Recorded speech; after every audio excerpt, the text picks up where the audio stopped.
ఆనాటి నుంచి నీటి వరకు యేసుక్రీస్తు ఎందుకు సహించలేదు? చంపేయండి, ఆయన చంపేయండి, ఆయన చంపేయండి, ఆయన దుర్మార్గుడు. ఏం చేశాడని దుర్మార్గుడు చెప్పు? ఏమని ఎందుకని చంపేయాలి చెప్పు ఆయన్ని?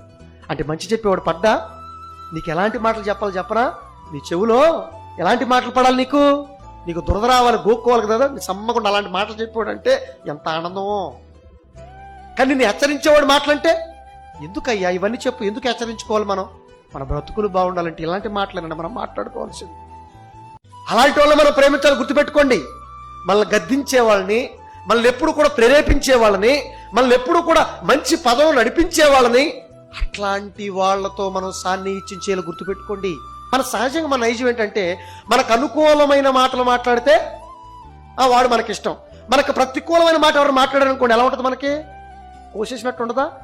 అప్పుడు నువ్వు అంటే ఏంటో తెలుస్తుంది. అప్పుడు నీకు బాధ పెట్టినా, నిన్ను ఇబ్బంది పెట్టినా ఎదుటివాడు మాట్లాడే మాటల్లో ఎంతవరకు వాస్తవం ఉంది ఆలోచించు ఒకసారి.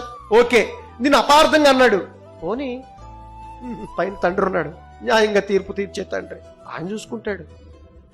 నీ పని నువ్వు చేయి, నీ నీతి నువ్వు చేయి. ఒకవేళ నిజంగా ఆయన మాటల ప్రకారం మనలో తప్పు ఉందో లోపం దిద్దుకుందాం.